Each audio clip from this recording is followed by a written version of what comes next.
Captain Chris Stanford. Why do I like to fish? Yep. I was born to fish, and I was born fishing. One of my first and earliest memories was my grandfather taking me fishing on the coastal rivers up in Georgia. We'd float down and catch whatever was biting that day, eat sardines and crackers, motor back up, and float back down again. That was probably my earliest memory. And then my great-grandfather taking me some of the farm ponds around their farm in Georgia, sitting on the bank, catching bass and brim.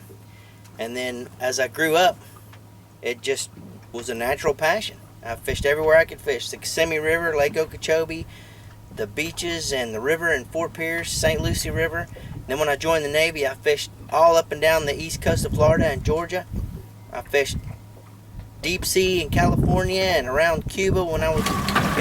One of the things I like to do is come out here, catch my own bait, and then, you know, one of the best times to do it maybe is at the top of the high tide when the tide starts flowing out. Then,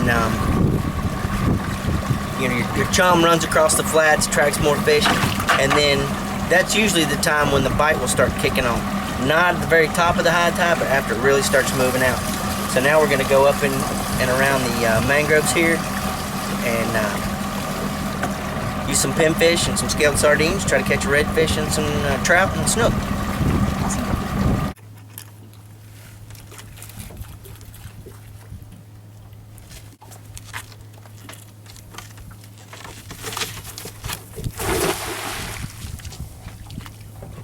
What do we get?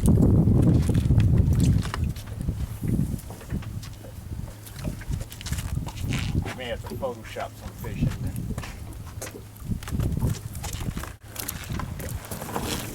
Doubt it. Ooh, that's a little white bait.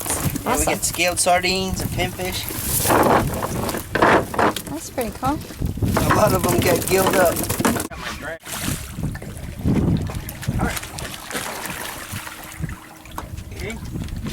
Let's see.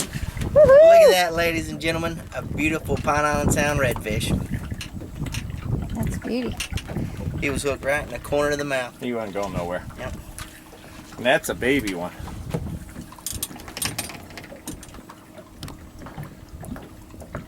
All right, Chris, what are you doing? One of the things you want to do to make a redfish fillet pearly white is cut them. Cut their throat when you first catch them that way and bleed them out. And your fillets will be a lot more milder and a lot whiter. Then just rinse them off in the water. Don't put them in your cooler right away, and you'll avoid having the big bloody mess on your boat.